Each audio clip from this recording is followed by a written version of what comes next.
Hello everyone, my name is doctor Imran Khan.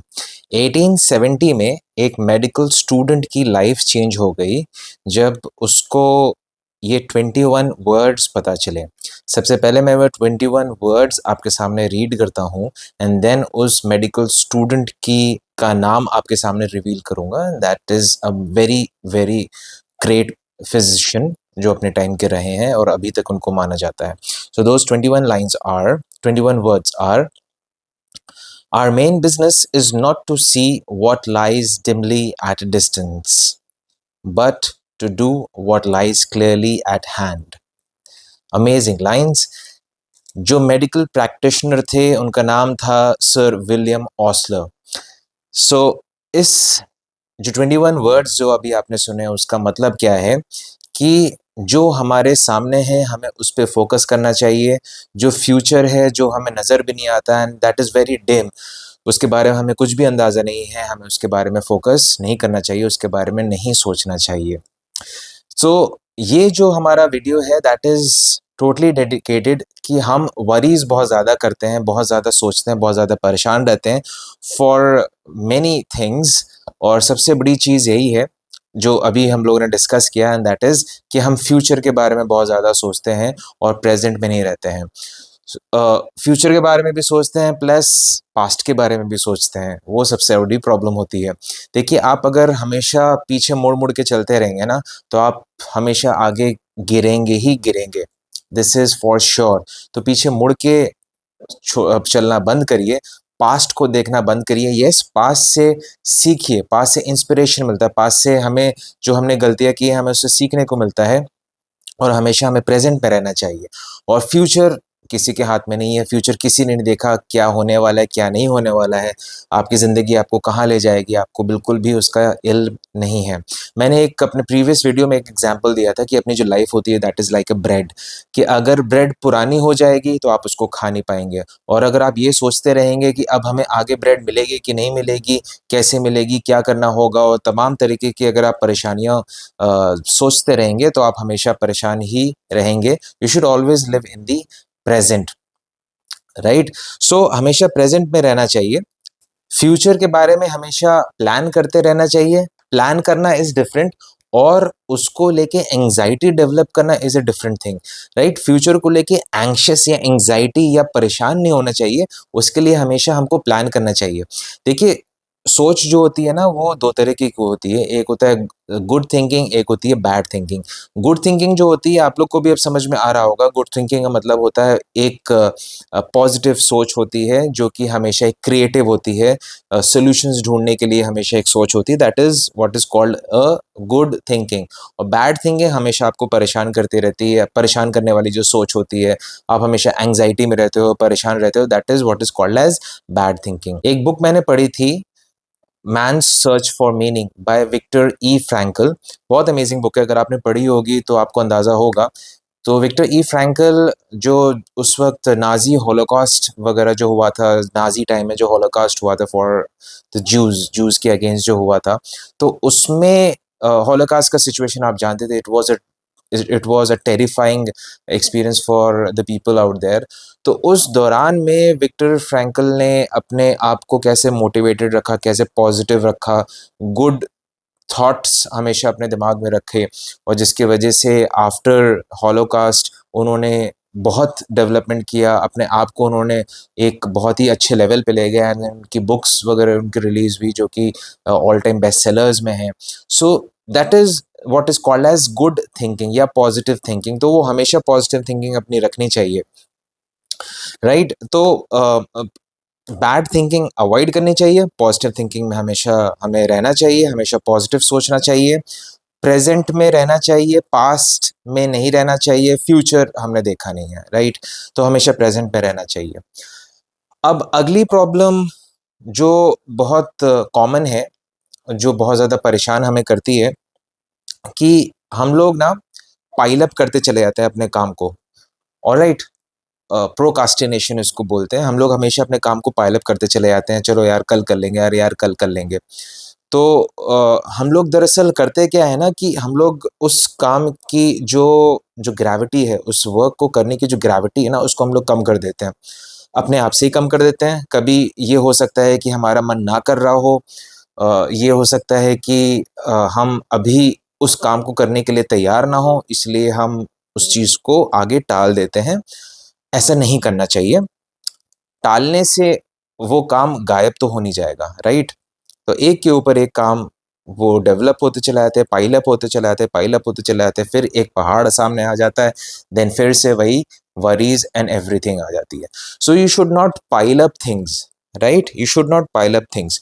सो मैं एक example लेता हूँ, मैंने एक बुक पढ़ी थी, तो उसमें एक फीमेल थी, उनके हस्बैंड एक्सपायर कर गए थे एंड देन उनके बच्चे थे, देन पूरा लोड उस फीमेल के ऊपर आ गया। अब वो फीमेल बहुत ज़्यादा परेशान कि बच्चों की पढ़ाई कैसे करवाएँगे, खाने-पीने का कैसे अरेंजमेंट होगा, वेल ऑफ नहीं थे और कैसे सब घर-बार वगैरह चलेगा, आगे ये ईएमआईज़ वगैरह इन सारी चीज़ों की देनी है, फिर वो फलाने का लोन एंड ये सारी चीज़ें उन्होंने क्या किया, एक के ऊपर एक वो पाइल करती चली गईं। ये प्रॉब्लम्स एक के ऊपर एक वो पाइल करती चली गईं।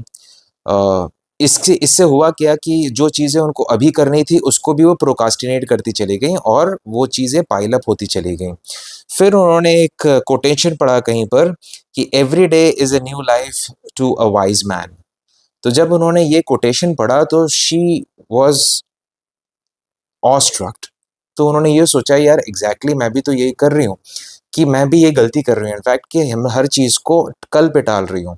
Rather than doing the things the same day उसको उसी वक़्त करने के बजाय मैं हर चीज़ को कल पे टाल रही हूँ। तो फिर उन्होंने हर चीज़ को एक-एक करके काम करना चालू किया, एक-एक चीज़ को उन्होंने ख़त्म करना चालू किया and then slowly and steadily फिर वो अपने लाइफ़ के ट्रैक पे आ गई and then she did well with her life. तो दूसरी चीज़ ये हुई कि कभी भी काम को पाइल अप नहीं करते रहना चाहिए। जो काम आपके सामने आ रहा है, आप उसको वहीं पर ऑन द स्पॉट कर दीजिए। आपके टालने से वो काम खत्म नहीं होने वाला, राइट? सो पहली चीज़ थी, फ्यूचर आपको पता नहीं है, पास्ट आपको पता है, पास्ट से आपको कोई लेना-देना नहीं होना चाहिए एंड हमेशा प्रेज़ेंट में रहना चाहिए, ये पहली चीज़। सेकंड चीज़, काम को पाइल अप नहीं होते रहने देना चाहिए। ऑलराइट? तीसरी चीज़ जो हमें परेशान करती है, वो ये करती है कि हम हमेशा ये सोचते हैं कि हमें कोई सोचते क्या, हम ये हमेशा वेट करते रहते हैं कि कोई बहुत बड़ी चीज़ हो जाए, हम तब खुश होंगे। Rather than staying happy with small small things जो हमें हमारी ज़िंदगी में, प्रेज़ेंट में, रोज़मर्रा की ज़िंदगी में जो हमें खुशियाँ मिल रही हैं, हम उसमें उसको अवॉइड कर जाते हैं, सिर्फ़ इस चाहत में कि आगे फ्यूचर में हमें कोई बड़ी खुशी मिल जाएगी। फ्यूचर किसी ने नहीं देखा, राइट?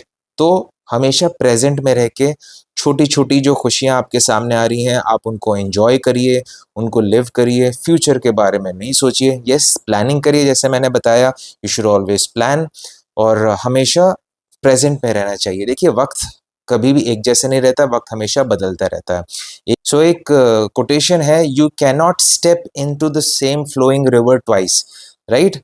बहते हुए पानी में आप पैर अपना उसी पानी पे आप दोबारा पैर नहीं डाल सकते हो, राइट? एक बार जब आपने पैर डाला, तो पानी तो निकल गया, फिर तो आप दोबारा उसी जगह पे, उसी पानी पे आप पैर डाल नहीं सकते हो।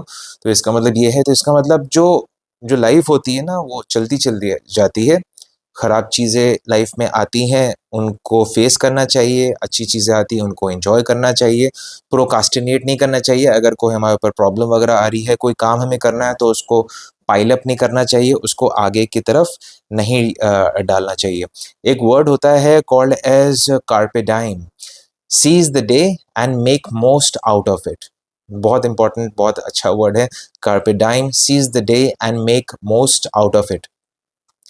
ऑलराइट, मैं आपके लिए एक पोम है, डेल कार्नेगी की बुक थी, उसमें से एक पोम आपके सामने पढ़ना चाहता हूँ, that is a very interesting and very amazing poem. Salutation to the dawn, look to this day, for it is life, the very life of life. In its brief course lie all the varieties and realities of your existence, the bliss of growth, the glory of action, the splendor of beauty. For yesterday is but a dream, and tomorrow is only a vision. But today, well lived, makes every yesterday a dream of happiness, and every tomorrow is a vision of hope. Look well, therefore, to this day, such is the salutation to the dawn. Amazing poem है, मुझे बहुत अच्छी लगी, मुझे लगा कि मैं आपके साथ इसको शेयर करूं तो आपको भी इससे कुछ इंस्पिरेशन ज़रूर मिलेगा। तो ये 3 चीज़ें हमने डिस्कस की, किन मेजर चीज़ों की वजह से हमें प्रॉब्लम्स वगैरह या हमें वरीज़ वगैरह होती हैं जिनको हमें अवॉइड करना चाहिए, तो उस पे ज़रा ध्यान दीजिएगा प्लीज़। मैं आपको एक ट्रिक बताता हूँ जिससे आप यूज़ करिए, और जो बहुत ही बड़ी परेशानी वगैरह होती है ना, जो हम लोग सोच नहीं पाते हैं कैसे निकलें और दिमाग में हमेशा क्लैमर करती रहती हैं वो, तो उसके लिए आप करिए क्या कि एक पेन पेपर लीजिए और उसमें जो भी आपकी परेशानी है ना, उससे आप उसको ये सोचिए कि what worst can happen, alright, ज़्यादा से ज़्यादा खराब से खराब क्या हो सकता है, ये उसमें लिखिए, पेपर पे लिख लीजिए, एंड देन उसको एक्सेप्ट करिए। ज़्यादा से ज़्यादा खराब क्या हो सकता है उसको एक्सेप्ट करिए, एंड देन जब आपने उसको एक्सेप्ट कर लिया, देन वहाँ से आप सोचने की कोशिश करिए कि अब यहाँ से क्या रास्ता निकल सकता है, राइट? तो इसको हमेशा पेपर पे लिखिए, आपको बहुत हेल्पफुल होगा ये, राइट? मैं एक एग्जांपल आपको बताता हूँ कि जब सेकेंड वर्ल्ड वॉर चल रहा था तो जापान में जापानीज़ एम्बेसी में एक अमेरिकन स्पाई था, तो ही वाज़ अंडर कवर। तो किसी ने उसको बताया कि उसका जो अंडर कवर है वो ब्रेक हो गया है, और किसी ने उसके उसके बारे में बता दिया है जापानीज़ एम्बेसी में, सो ही इज़ बीइंग सर्च्ड। अब वो बहुत ज़्यादा परेशान है because he was working in the embassy ना, तो अपने आप को उसने ऐसे ही ढाला हुआ था that he is working in the embassy. तो अब वो बिल्कुल परेशान, अब वो सोचने लग गया कि अब क्या होगा उसके साथ। उसने ये सोचा कि मैं भाग जाऊँ, उसने ये सोचा कि मेरा मर्डर हो जाएगा, एंड बहुत सारी चीज़ें वो सोचने लगा। तो उसने यही काम किया, उसने एक पेपर पे लिखा कि व्हाट वर्स्ट कैन हैपन। अब worst can happen is that कि उस वो मारा जाएगा, ऑलराइट, बिकॉज़ उस वक़्त की सिचुएशन आप जानते हैं कि जो भी स्पाई होता है उसको तुरंत मौत के घाट उतार दिया जाता है। तो उसने सोचा चलो ठीक है, अब तो ये देन ही एक्सेप्टेड इट कि अब तो वो मारा जाएगा। मगर अब उसने ये सोचा कि क्या इससे क्या रास्ता मैं निकाल सकता हूँ बचने के लिए? तो उसने ये सोचा कि या तो मैं भाग जाऊँ, अब भागना पॉसिबल नहीं था because he has to take the airport, he has to go to the airport. तो उसने ये सोचा कि मैं कहीं छुप जाऊँ, नहीं छुप सकता था ऑब्वियसली, लाज़मी नहीं है, जायज़ नहीं है, कैसे छुप पाएगा? देन उसके बाद उसने ये सोचा कि चलो एक बार एम्बेसी में जाके देखते हैं, नॉर्मल एक्ट करके देखते हैं कि क्या होता है। अ, हो सकता है कि ये एक फेक न्यूज़ हो बिकॉज़ किसी ने उसको ये चीज़ बताई थी।